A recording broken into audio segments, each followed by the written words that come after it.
Look, when you owe money to a Ventaxian loan shark named Big Greppo, you take whatever jobs come your way, even if that job involves babysitting a bunch of uptight alien archaeologists on a dead colony world in the middle of nowhere.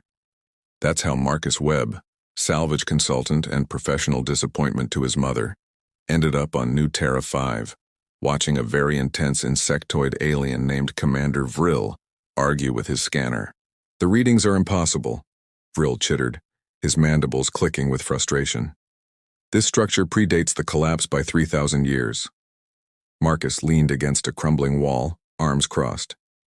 Yeah, well, humans were real good at building stuff that lasted, unlike our relationships and financial planning. Ambassador Kelthris, a 7-foot reptilian with scales that shimmered purple in the afternoon sun, turned his slit-pupilled eyes toward Marcus. Your species' tendency toward self-deprecation is noted in your file, Mr. Webb. It does not make you endearing. Wasn't trying to be endearing, Ambassador. That costs extra. The fourth member of their little expedition, a gelatinous engineer named Tog, jiggled with what Marcus had learned to recognize as excitement. Oh, Commander. The ground-penetrating radar has found something big. 12 meters down, metallic composition, definitely artificial. Fril's antennae perked up. Show me. Marcus watched as the three aliens huddled around Tog's scanner display, making various noises of scientific enthusiasm. He'd been on this rock for 6 days now, and they'd found exactly nothing except ruins, dust, and one very confused rodent that definitely shouldn't have been able to survive here.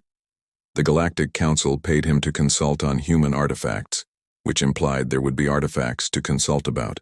So far, his expertise had been limited to explaining what a bathroom was and why humans had needed so many of them. This could be it, Vril said, his voice taking on that breathy quality that Marcus assumed was insectoid excitement. A genuine pre-collapse human cache? Or, Marcus offered, it's a septic tank. Humans buried those too. Kelthris hissed, which was probably a laugh. Probably. Your council handler warned us about your attitude, Webb. She said you were competent but insufferable. Janet's a sweetheart. She also told me you guys have a strict protocol about human relics after what happened on Station 7. Marcus pushed off the wall, genuinely curious now. Nobody ever tells me what happened on Station 7. A Threxian engineer activated a human beverage preparation device, Vril said, not looking up from his scanner. The resulting explosion vaporized 3 decks and created a caffeinated aerosol that induced psychosis in 17 crew members. Marcus blinked. You're telling me a coffee maker took out half a station? Humanity's engineering philosophy was, quote, if it works, end quote, Kelthris said with clear disdain. Your species had no regard for safety protocols or standardized interfaces. Yeah, but the coffee was probably amazing right before the explosion. 6 hours later, they'd excavated down to the object. Marcus had to admit even he was impressed. The thing was massive, roughly cube-shaped, about 3 meters on each side, and covered in symbols that made his brain itch just looking at them. The metal, if it was metal, seemed to shift colors in the light, going from bronze to silver to something that wasn't quite either. Scans indicate it's safe to approach, Tog burbled, oozing closer to the artifact. No radiation, no active power signatures, no explosive compounds.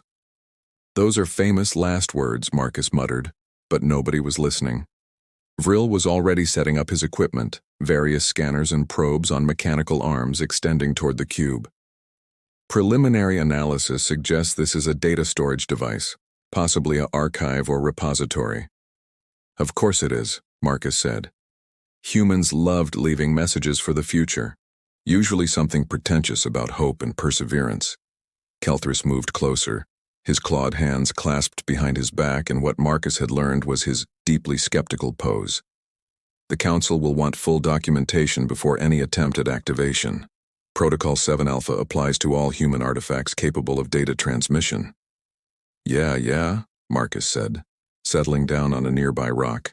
You guys do your science thing. I'll be over here not touching anything and collecting my hourly rate. Part 2. When Ancient Tech Meets Modern Idiots. The first attempt at scanning the artifact went about as well as Marcus expected, which is to say, terribly. Vril positioned his primary analysis probe about half a meter from the cube's surface. The probe hummed, emitting the standard multi-spectrum scanning beam that worked on approximately 97% of known technology in the galaxy. Marcus knew this because Vril had told him, twice, while setting it up. The cube's response was immediate and deeply unpleasant. The sound that erupted from the artifact wasn't quite a scream and wasn't quite a klaxon, but existed in some unholy middle ground that made Marcus's teeth hurt and his ears ring. It was the audio equivalent of dragging nails across a chalkboard while someone played a violin made of pure rage. Vril's probe exploded in a shower of sparks. "Protective countermeasures activated," Vril shouted over the noise, scrambling backward on his 6 legs. "Discontinue approach." The screaming stopped the moment Vril's equipment powered down, leaving a ringing silence in its wake. "So," Marcus said, pulling out the sandwich he'd saved from lunch. "That went well." Tog jiggled nervously. "Perhaps a different scanning frequency? The human artifact may be responding to standard council technology as a threat. Or," Marcus said through a mouthful of bread, "it just doesn't like you." "Impossible," Kelthris said, though he'd notably taken several steps back. "Technology does not have preferences. It responds to input according to its programming." "Human technology did have preferences," Marcus pointed out. "I had a toaster once that would only work if you hit it at exactly the right angle. My car wouldn't start unless you jiggled the key and apologized to it."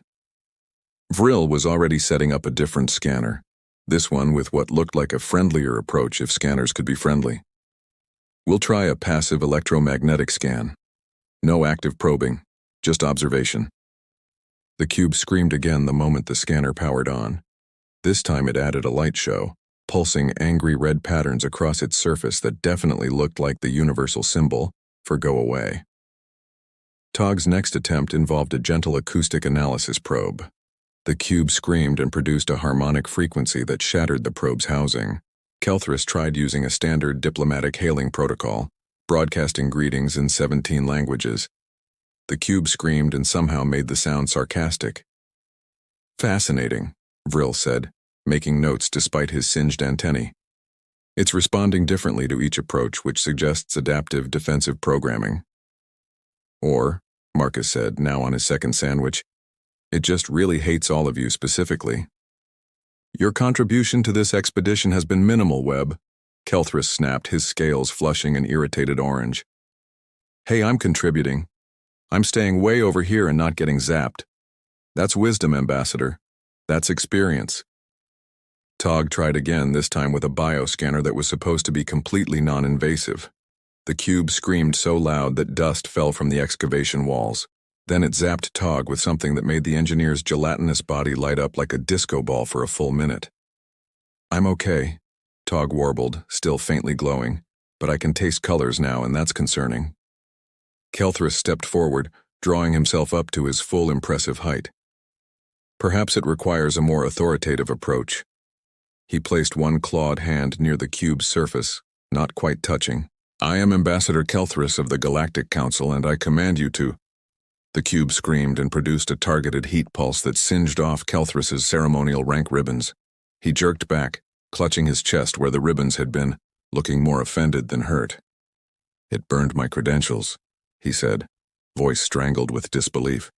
"It specifically targeted my credentials." "Yeah," Marcus said, trying not to laugh. "Human tech could be petty like that." Vril's antennae drooped.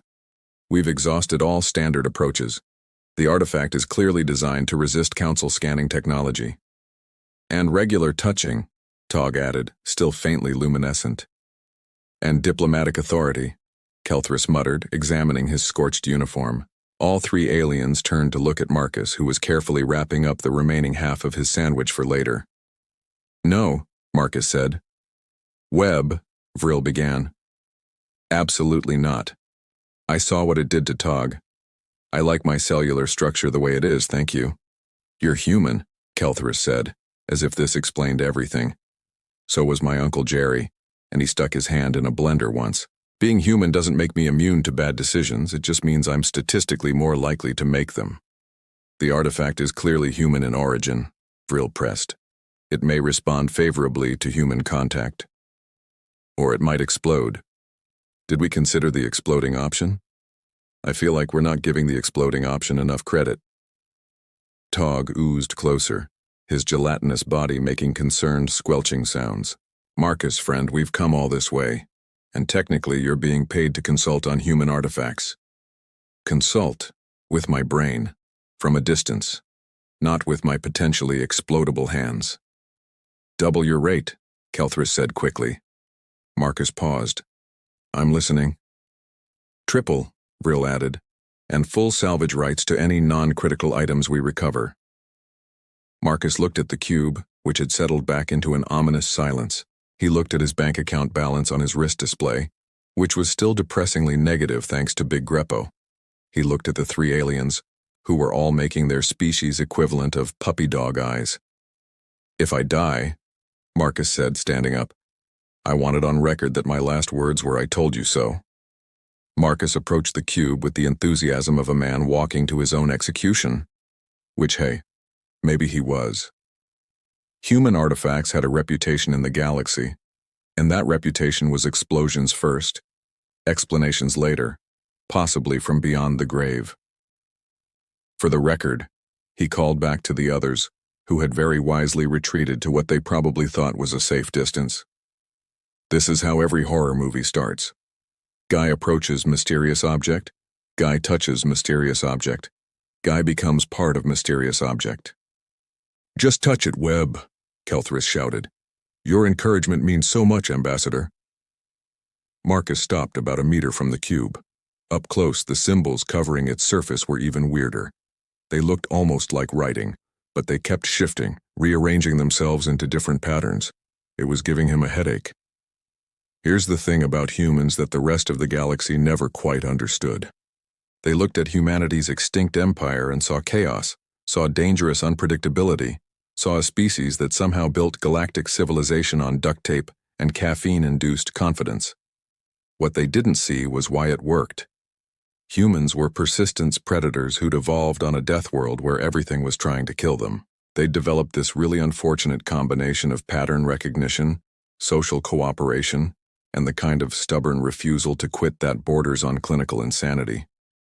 Then they got to space and discovered that most aliens were actually pretty reasonable, followed safety protocols, and didn't try to colonize planets that were actively hostile to life. Humanity, of course, took one look at the galaxy's empty real estate and said, "Hold my beer." The collapse that ended the human empire 3,000 years ago was still a mystery. No war, no plague, no cosmic catastrophe. Humans just sort of vanished over the course of a century, leaving behind ruins, artifacts, and a whole lot of confused neighbors. The few humans that remained were descendants of isolated colonies, cut off from Earth and whatever had happened there. Humans like Marcus, whose however many greats, grandmother, had been a colonist on a mining station that lost contact with Earth and just sort of kept going. By the time the Galactic Council found them, they'd forgotten most of their history, and were mostly concerned with not dying in space, which seemed like a reasonable priority. Any day now, Webb, Vril called. I'm building character through suspense, Marcus shouted back.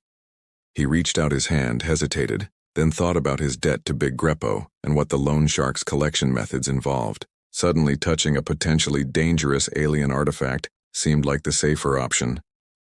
His fingers made contact with the cube's surface. The change was instantaneous and deeply weird. The cube stopped being angry metal and started being warm, almost organic feeling, like touching sun-warmed stone. The symbols stopped shifting and locked into patterns that Marcus's brain suddenly understood, even though he'd never seen them before. And the cube started glowing. Not the angry red glow from before. This was warm, golden, the color of sunset on Earth in those old videos his grandmother used to show him. It pulsed gently, like a heartbeat, and Marcus felt an absurd urge to apologize to it for letting the aliens poke at it with their scanners. Marcus said, which was about the most intelligent thing he could manage. It's responding? Vril's voice cracked with excitement. Biometric recognition confirmed. The artifact is recognizing human DNA. A holographic interface bloomed into existence above the cube, and Marcus instinctively pulled his hand back. The interface stayed active, floating in the air, covered in text that cycled through about a dozen different languages, before settling on Galactic Standard with what looked like ancient Earth English as a subtitle. "About damn time," the interface read. Marcus blinked. Did this ancient artifact just use all caps at me? "It's communicating," Tog burbled, jiggling with excitement. The text continued scrolling. Genetic markers confirmed. Human descendant recognized. Initiating long-term storage protocol revival. Please stand by. Also, please inform the non-humans to stop poking me with their primitive scanning equipment. It's rude. "Oh my God," Marcus said slowly. "This thing has attitude." Kelthris had moved closer, his earlier caution forgotten. "Remarkable. The artifact has been waiting for human contact, but why?" The interface flickered and new text appeared. "Because, Ambassador Scales for Brains, your people kept stealing our stuff and breaking it. This is a security measure. Humans only. No touching for species who can't read warning labels." "It can hear us?" Vril whispered.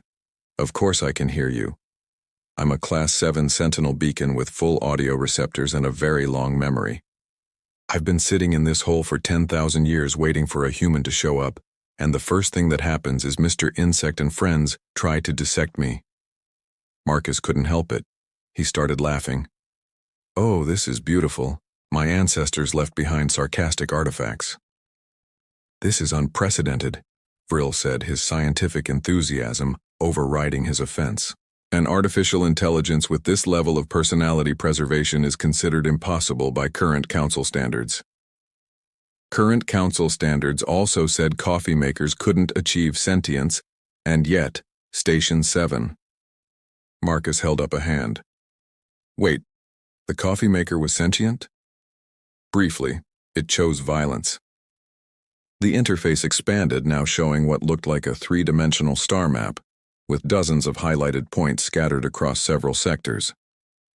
Marcus recognized the region as what used to be human space before the collapse. "Okay," he said. "So you're a beacon. What are you a beacon for?" "Excellent question, Descendant Marcus Webb. Yes, I know your name. Your DNA signature is very chatty. I am one of 47 Sentinel beacons placed throughout former human territory. We serve as markers, keys, and occasionally therapy, because the humans who built us were going through some things." Vril was frantically taking notes, his multiple hands scribbling across 3 different data pads simultaneously. 47 beacons, all requiring human genetic markers for activation. This suggests a coordinated effort across the entire human empire. Correct, Bugman. Humanity's Golden Age leadership had a problem. Specifically, they had a problem with other species borrowing human technology without understanding how it worked, then blaming humans when it inevitably exploded. "That seems like an overreaction," Kelthris said stiffly. "Ambassador, your people once tried to reverse engineer a human microwave. It created a localized time dilation field that aged your research team 17 years and 3 minutes. The humans felt their reaction was entirely appropriate." Marcus remembered reading about that incident in history class. The textbook had described it as a tragic accident. The textbook, apparently, had been lying by omission. "So humans locked you all away," Marcus said. "As what? Insurance? Part insurance, part time capsule, part extremely elaborate I told you so. The beacons were placed 50 years before the collapse. Humanity's best minds knew something was coming. They couldn't stop it, but they could leave breadcrumbs." The interface shifted again, now showing what looked like a video feed. It was grainy, clearly ancient, showing a room full of humans in what Marcus assumed was some kind of research facility. They looked tired, worried, and more than a little drunk. A woman stepped forward, middle-aged, with steel-gray hair and eyes that had seen too much. "If you're watching this, then you're human, and you found one of our beacons. Congratulations. You've won the worst scavenger hunt in galactic history." She took a drink from what looked like a whiskey glass, My name was Director Elena Vasquez, and I was part of the human government's Emergency Continuity Project. Fancy name for we knew the end was coming and couldn't tell anyone. Not even ourselves, really. We just knew something was wrong. People were leaving. Not dying, not disappearing, just leaving. Going somewhere we couldn't follow. Another human, a man with kind eyes and wrinkles that suggested he smiled a lot, stepped into frame. We built these beacons as messages for whoever came after, whether that's our kids, our grandkids, or humans 1,000 generations down the line. We wanted you to know a few things. Elena nodded. First, the galaxy's other species are going to tell you humanity was reckless, dangerous, unpredictable. They're not wrong. But they're not right either. We were explorers. We were dreamers. We built impossible things because nobody told us they were impossible until after we'd already done them. Second, the man continued, we left you gifts. Technology, knowledge, resources. Things that only humans can access because, and I cannot stress this enough, everyone else keeps breaking our stuff.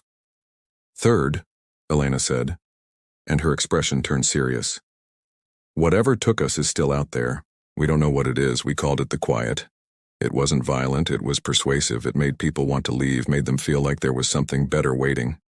Maybe there was. We'll never know. The man smiled sadly. So here's our message to you, future human. Live, build, explore, be the chaos the galaxy needs. And when the quiet calls to you, and it will, you decide if you want to answer. That's the gift we couldn't give ourselves, choice. The video faded, replaced by scrolling text. Technical specifications, coordinates, access codes. Enough information to make Marcus's head spin. That's the message, the beacon said. Very moving. I cry every time I play it and I don't have tear ducts. The other beacons are like me. Keys to caches, archives, facilities. Everything humanity left behind for their descendants. But only their descendants. No touching for aliens who can't respect a do not enter sign. Kelthris moved closer, his earlier skepticism replaced by something that might have been respect. This is extraordinary. The Council needs to know about this immediately. No, Marcus said, surprising himself. Excuse me? I said no. Marcus crossed his arms, very aware that he was probably tanking his career but unable to stop himself. This is human inheritance. The Council doesn't get to just confiscate it. The artifacts are in Council space, Kelthris began. The artifacts are in former human space that the Council claimed after we disappeared, Marcus shot back. That's not the same thing. Fight, fight, fight, the beacon chanted helpfully. Not helping, Marcus muttered. Vril stepped between them, antennae waving in what Marcus had learned was a placating gesture. Perhaps we're approaching this incorrectly. Webb, what do you want? Marcus thought about it. What did he want? He wanted his debts paid.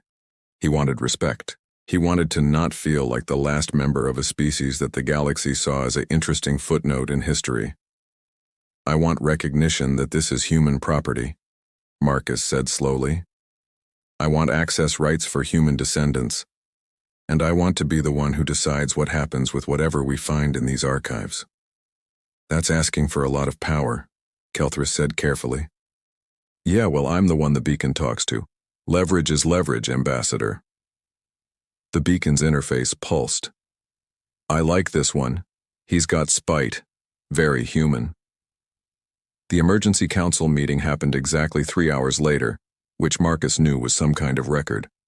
Apparently, rediscovering potentially galaxy-changing human technology was enough to get even the most sluggish bureaucrats moving. The holographic conference room was filled with representatives from a dozen species, all talking over each other, and what Marcus had learned was standard council procedure. Vril had set up the beacon in the center of the excavation, still glowing warmly, and rigged up cameras so the whole council could witness this historic moment. Marcus stood next to the beacon, arms crossed, trying to look more confident than he felt. Kelthris stood on his other side, looking like he'd swallowed something sour.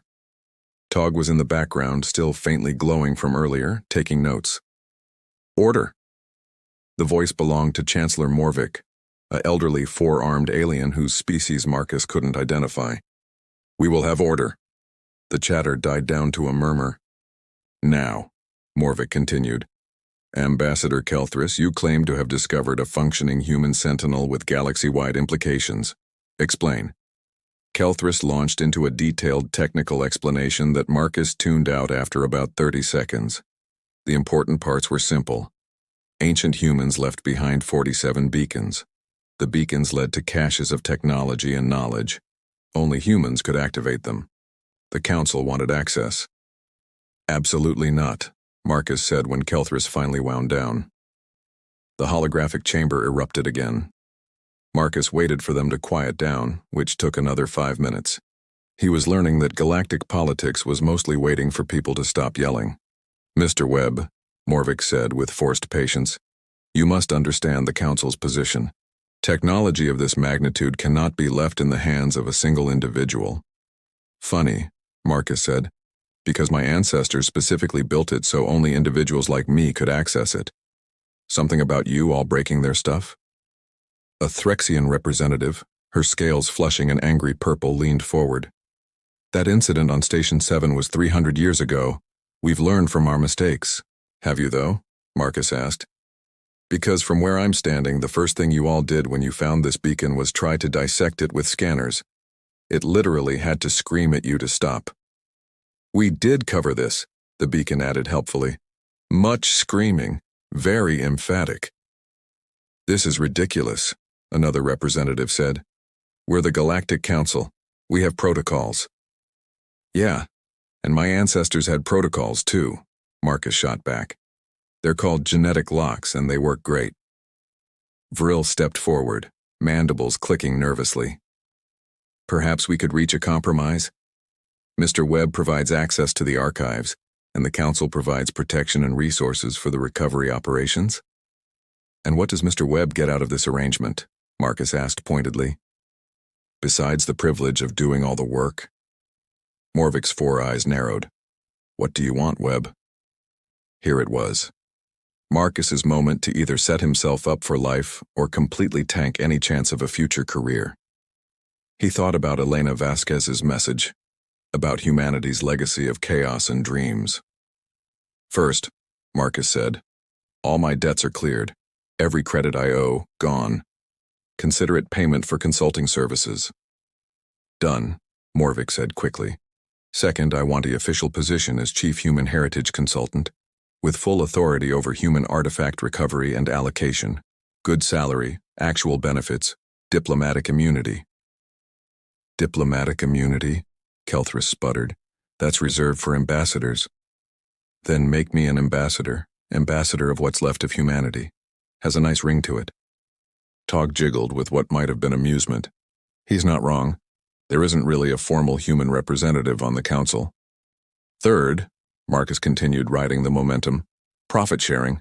20% of the value of any technology recovered from the archives goes to human descendants. There's maybe a few thousand of us left in the galaxy. We could use the support. That's extortion, someone shouted from the holographic crowd. That's negotiation, Marcus corrected. You want access to human technology that you literally cannot access without me. These are my terms. The Council dissolved into argument again. Marcus waited, occasionally making eye contact with the beacon's interface, which had started displaying popcorn emojis for some reason. Finally, after what felt like an hour but was probably 20 minutes, Morvick called for order again. The Council will agree to your terms with one condition. You must share any information relevant to galactic security immediately. If these archives contain anything dangerous, we need to know. Marcus considered it. That seemed fair, actually. Agreed. But I get to decide what counts as dangerous. We'll create an oversight committee, Morvick countered. Fine, but I'm on the committee with veto power. Morvick looked like he was aging in real time. You drive a hard bargain, Ambassador Webb. That's Ambassador Webb, thank you. This is highly irregular, Kelthris muttered. Everything about humans was irregular, the beacon said. That's why we loved them. Well, loved is strong. Tolerated fondly. The vote was called.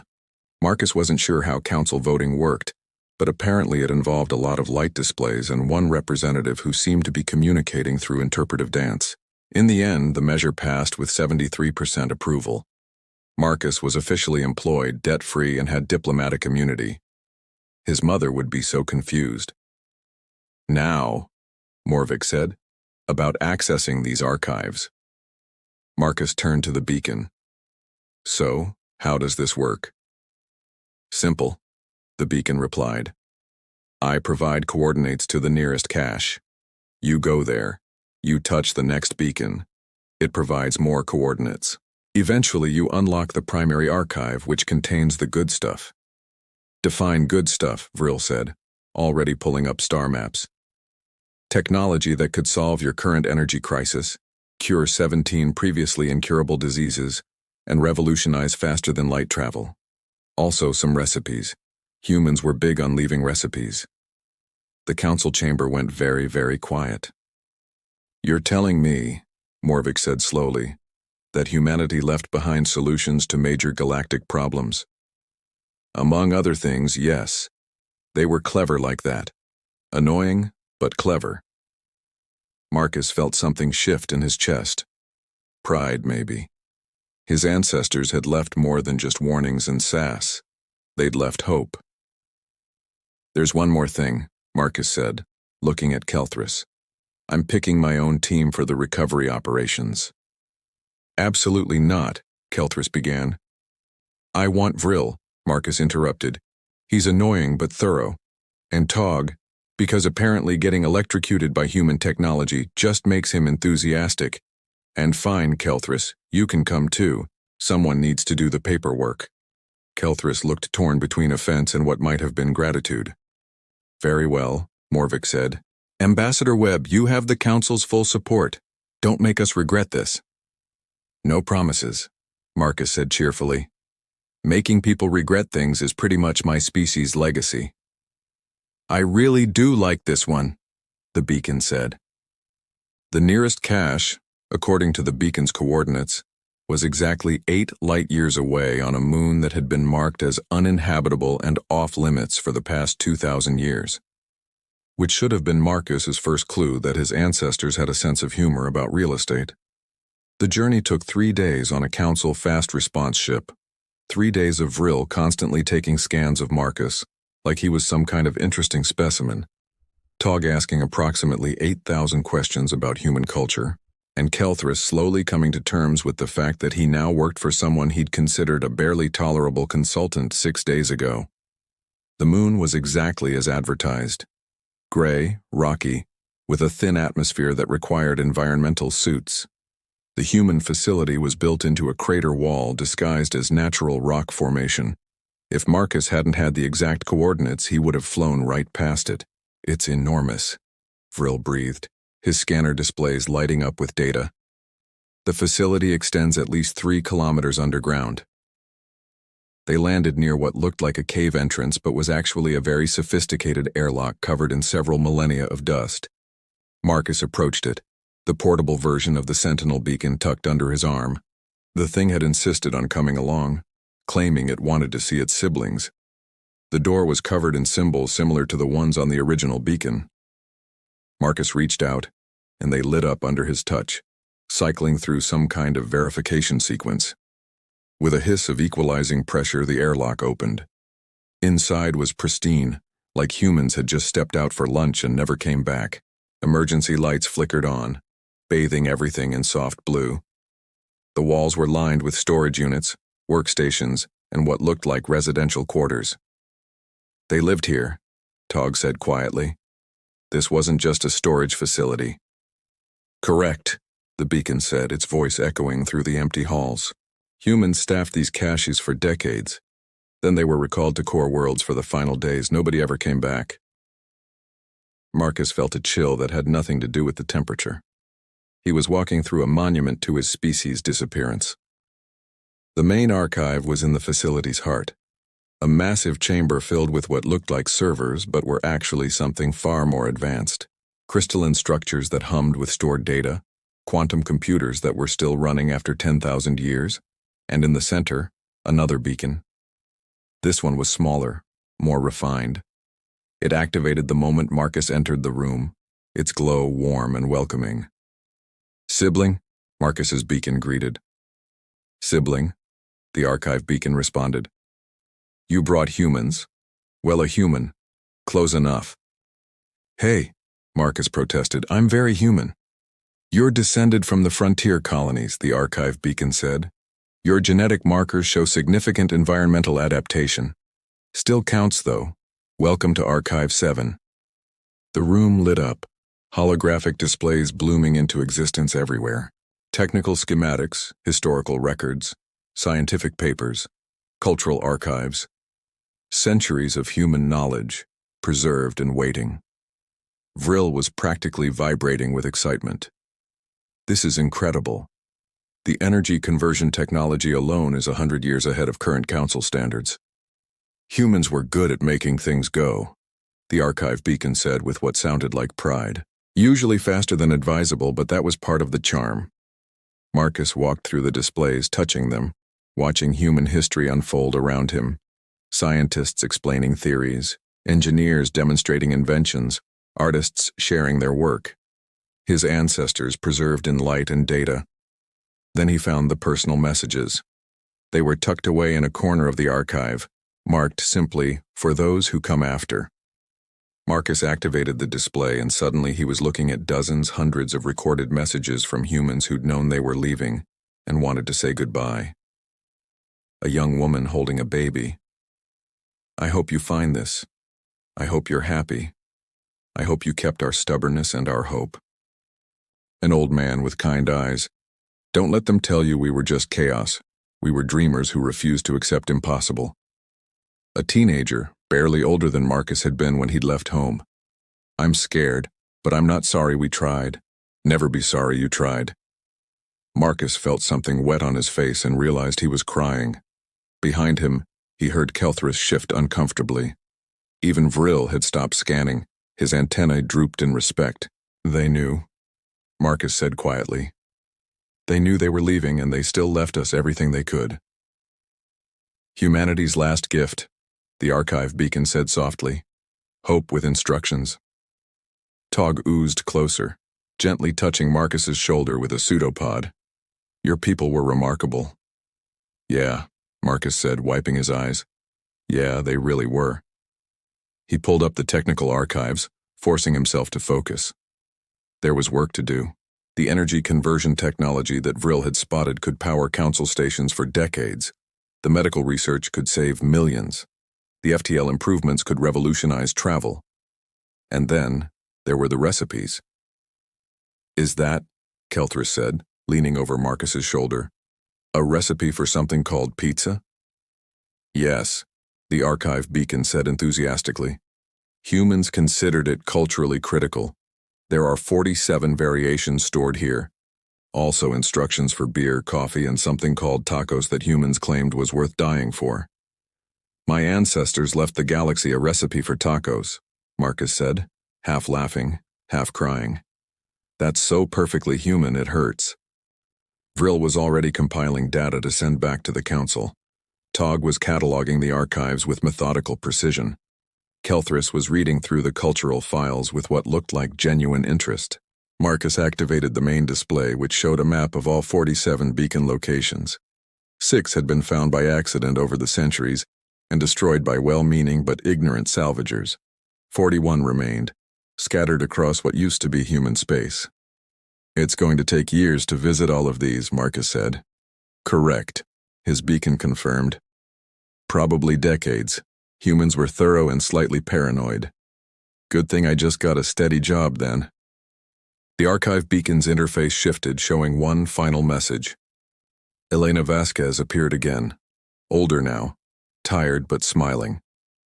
If you've made it this far, you've proven something important. You're stubborn enough to deal with bureaucracy, clever enough to negotiate, and human enough to cry over messages from people you never met. Congratulations. You're exactly what we hoped for. She raised a glass to the camera. Here's to humanity, past, present, and future. We were never perfect. We were messy and chaotic and sometimes explosively dangerous.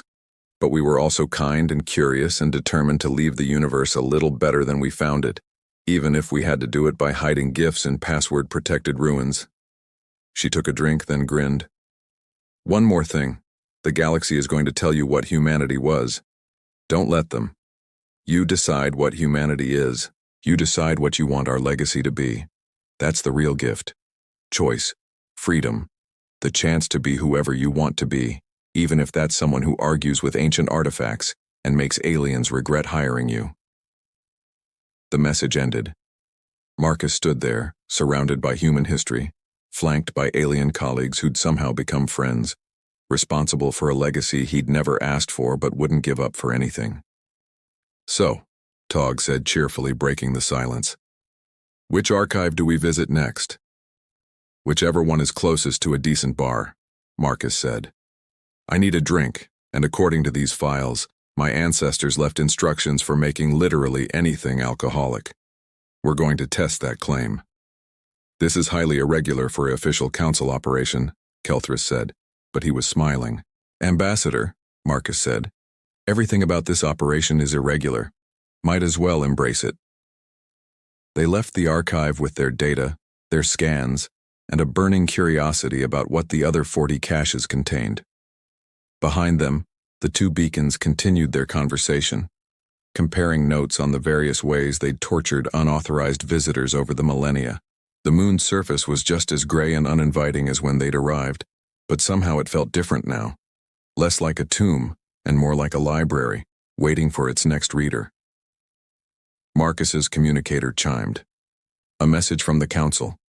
"Congratulations on successful first recovery. When can you visit Archive 12? Several member species are very interested in the medical research. Also, please confirm that the recipe for something called chocolate chip cookies is accurate." He laughed. "Guys, the council wants us to verify cookie recipes."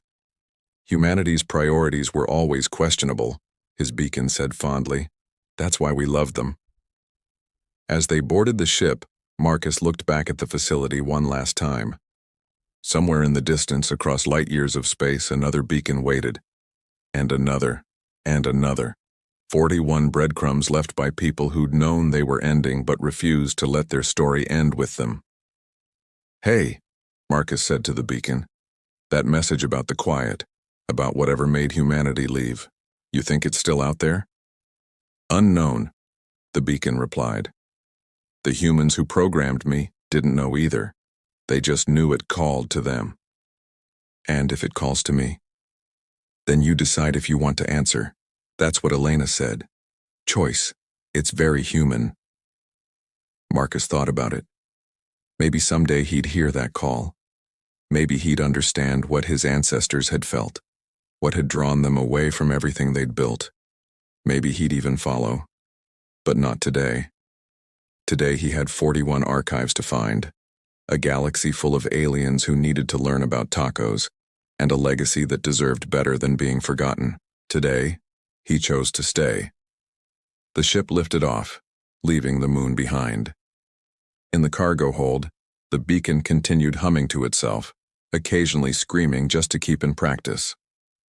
On the bridge, Vril was already plotting courses to the next 6 archive locations. Tog was writing a report that was 50% documentation and 50% enthusiasm. Kelthris was reading through human cultural files and looking increasingly confused by something called memes. And Marcus sat in the pilot's chair looking at the stars, thinking about however many greats grandparents who'd looked at these same stars and decided to leave him an inheritance made of sarcasm, science, and hope. His communicator chimed again. Another message from the council. This one marked urgent. Apparently 3 more council species had heard about the archives and were requesting immediate access to human agricultural technology. There was also a note from Big Greppo saying his debt was cleared and congratulations on the new job, with a somewhat ominous reminder that the loan shark always knew where to find good investment opportunities. "Hey," Marcus called back to his crew. "Anyone else feel like we might have accidentally made this whole situation way more complicated?" "That's very human of you," the beacon said cheerfully. In the distance, on a dead colony world 8 light years away, another relic began to glow softly, sensing the approach of human DNA for the first time in 10,000 years. It prepared its best scream, just in case there were any non-humans who needed discouraging. but it also prepared its warmest greeting because somewhere in its ancient programming was the certainty that humans always came home eventually, even if it took them a few millennia and some vigorous negotiating with galactic bureaucracy. Some mysteries stayed solved, some legacies refused to die, and somewhere in the galaxy, humanity's chaos lived on in one sarcastic salvager who'd touched a relic and found himself responsible for an empire's last laugh. It was, Marcus thought, exactly the kind of thing his ancestors would have found hilarious. And honestly, so did he.